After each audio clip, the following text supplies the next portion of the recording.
Hey everybody, Joe here, and thank you for tuning back in to 360 Comics. Earlier this week, I bought a collection semi-blind for $100, and today, we're going to check out how I did. Did I catch a brick, or did the gamble pay off? Congratulations to KKelly1717 for winning our 6,000 follower giveaway over on Instagram. And it is my pleasure to announce our first ever Whatnot giveaway where you can win this copy of Star Wars #1. All you've got to do is go follow us on the Whatnot app. If you don't have an account yet, don't worry. There's a link in the description below.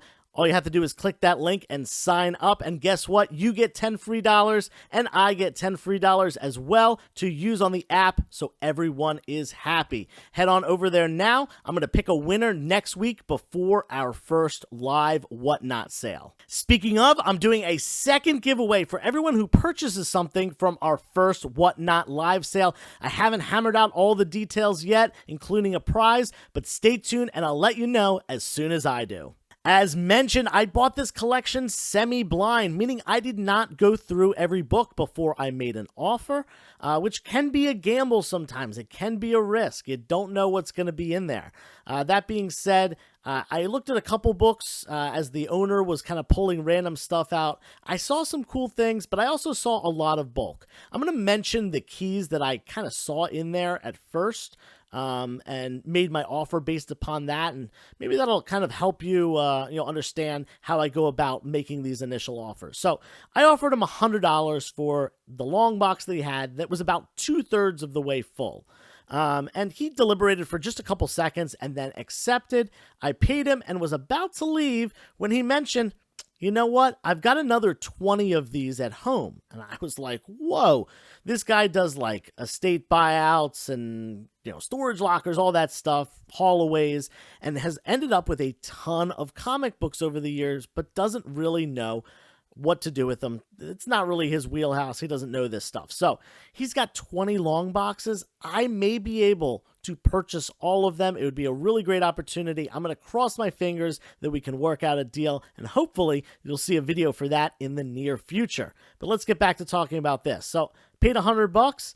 I'm going to start off with the lower value books, going into some runs there, and then we're going to end, of course, with the higher value books before we talk about what I spent and what I think the value is at the end of the video. So stay tuned for all of that.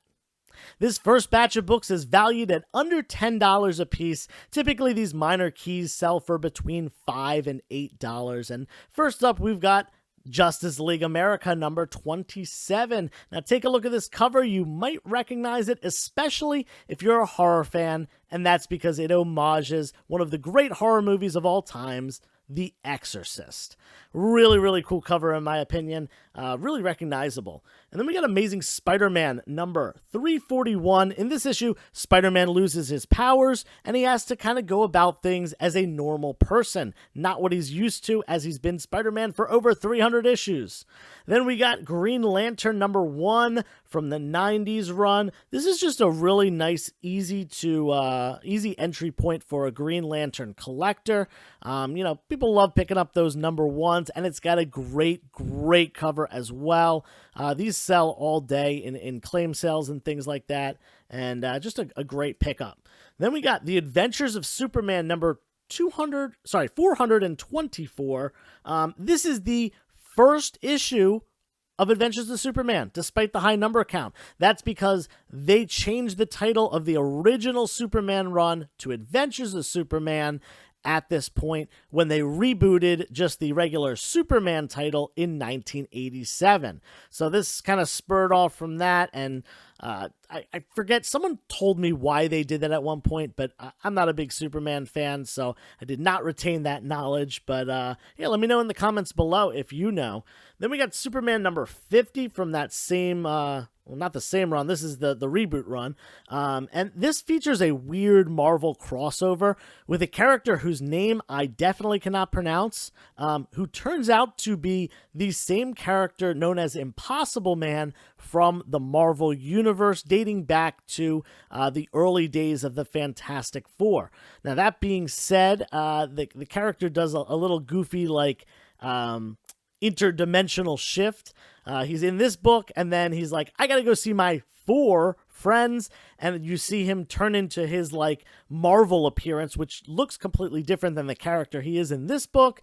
And he meets up with some people in some blue suits, very similar to the Fantastic Four.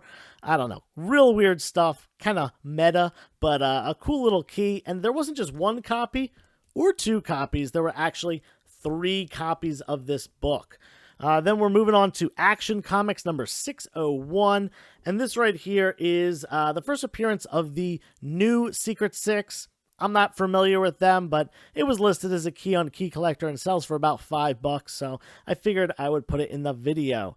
Then we got Action Comics 662. Really awesome cover here with, finally, after all this time, Superman, Clark Kent, revealing his secret identity, his superhero powers to Lois Lane. Can't believe it took this long. But anyway, really, I really like the reflection in the glasses. And it's so weird. Like, she takes the glasses off and suddenly she realizes he's Superman. He just had glasses on the whole time. Like, I could take my glasses off and you'd still know it was me. I digress. Then we've got Action Comics 689 here. This features the first time that Superman is seen in the black suit, the classic 90s black Superman suit. You know, he had the long hair, all that stuff going on. First time he's seen in that black suit. And then we got Superboy number 1. This was based on the television show. I've actually never seen a single episode of this television show and didn't know it existed. I thought this was just a cover, a picture cover, but apparently there was a show in the late 80s, early 90s. Then we're moving on to some books that are a little bit more valuable, kind of going in that $10 range. We got Marvel Masterpiece Edition, and this reprints Iron Fist number 14, the first appearance of Sabretooth. I actually have a video coming out soon about how much I like reprints and facsimile editions and why they are important to all people within the comic space, all the people that are in our hobby. And then speaking of, we mentioned it before, that Superman reboot from 1987. This is the first book of that run, featuring a pretty cool cover. I forget who that character is, but I like the cover, and this book was mass printed, so it's easy to find, but since it's a Superman number 1, it does hold a value of about $10. Before we move on to the more expensive keys, I just want to show you a couple of runs and miniseries that were also in here, because these are really nice to have, whether for your personal collection or to read or to just bundle together and sell them off as a group. We had Nightwing starting at issue 13 and going for a while all the way up to issue 21. Just a nice chunk of this Nightwing run, and a character that I really, really enjoy myself. Then there was some Robin stuff, too. I believe it was 5 issues. Yeah, 5 issues here, starting at 47 and going up to 51. You know, all consecutive issues during this 90s Robin run that went into the 2000s. Really cool stuff. And then we got, this is probably the thing I'm most excited about because I've never read any of this Brubaker Catwoman run from the early 2000s. But I know it's at least decently popular, and really, really nice collection of numbers 1 through 12. So a nice chunk of that run. Definitely going to be diving into this when I have some time to read some stuff. Then there was actually a Batman run, which you typically don't find this stuff. Usually, Batman stuff gets picked or whatever. But we had issues number 599 all the way up to 607. Unfortunately, it was an era where there were no keys, not even minor keys, really. There's actually nothing on Key Collector out of any of these books, but still a nice chunk of the Batman run. I probably have most of these, but I got to check because there might be some holes in my personal collection, since these really aren't key issues and aren't ones that people typically pick up very often. Then there's this mini-series. I know nothing about it. It's called Warlocks. It's 5 issues. I'll probably put this up in a claim sale for nice and cheap. And then there was a Birds of Prey 4-issue mini-series as well called Manhunt. And that was all 4 issues right there, all together. And then this was pretty cool. We had Batman and Deathblow, an interesting crossover between the Image Comics Wildstorm imprint, which was Jim Lee's, his character Deathblow, and of course Batman. I don't know anything about this. I've never read it. I've never read anything Deathblow related. So it was a three book run, and they're like thicker, like graphic novels. So might give it a read. Who knows? Maybe I'll pass this off as well. All right, on to the bigger books now. They were really the redeeming factor of this purchase. All of these have a value of $20 and up, and I'll go over all that, the numbers and stuff at the end. But we got Black Canary and Oracle, Birds of Prey #1. First appearance of this Birds of Prey team up here. And this book got really hot a couple years ago with the Birds of Prey movie. Obviously, that movie did not do well. But, even though it's settled down a lot since then, this book still sells for about $20 raw. 25, 30 if it's in like really, really nice shape. The white cover definitely makes it really, really hard. This one had some scuffs on it, but I was able to get most of the stuff off, and it actually was not bagged and boarded when I bought the collection. Next up, I was very surprised to see this because there wasn't a lot of stuff from the 2000s, mostly late 80s, early 90s, but we got Batman 608, the first book of the Hush run, and the first time Jim Lee does art on Batman. One of my favorite all-time runs. Jim Lee is one of my favorite all-time artists. Just some great stuff. Probably the best Batman thing to come out in the 2000s, in my humble opinion. Another book that I saw while he was paging through, we got Superman Man of Steel #18. This is the first printing of this, and it is the first appearance of Doomsday. This book went through 5 printings, so you'll want to look out for those. The first printing has nothing up here. Second, third, and fourth have a Roman numeral. You got to look out for that. And the fifth printing has the DC Universe logo there. That one is the most expensive, and of course, given it was the 90s, newsstand copies are great to pick up as well. This one probably has a value of about $20. You saw this in the beginning of the video. We got Todd McFarlane's Spider-Man #1, and this is the green variant, as people call it, often confused with the platinum variant, which is the real expensive one that has silver lettering and silver webbing. This one is just white in those areas, not nearly as expensive, but still probably about $20, and it is in a nice high grade. This one was kept in very, very good condition. The last 3 books, all Amazing Spider-Man and all keys that definitely stand out in this collection as being, a majority of the value here. We've got the one that I did see while the owner was paging through, the Amazing Spider-Man 294. This is the death of Kraven the Hunter, and it's a little bit of a controversial issue because he dies by suicide, self-inflicted gunshot wound to the head, which is pretty graphic. And this is a nice newsstand copy. This was the late 80s, so at this point, newsstands had gone down in numbers, weren't as rare as they were in the 90s, but for a high-grade copy, it could be very, very good. There is a huge drop-off in value between a 9.8 of this book and a 9.6. A 9.6 is like 100, maybe $150 at most, but I was seeing 9.8 sell for like $400. So, more than double the price of a 9.4. This one, it's really close, but there is a visible spine tick, so I'm going to say it probably won't get the 9.8, and I'll probably just keep it and sell it raw. I haven't decided yet. The wait times are really making it a lot harder to profitably send things in, but it is what it is. This copy probably worth about $30, raw, that is. Then we got Amazing Spider-Man 328, and I saw that 294. I was hoping for like 298, 299, 300. Those were not in there. I'm going to give you the spoiler there. They were not.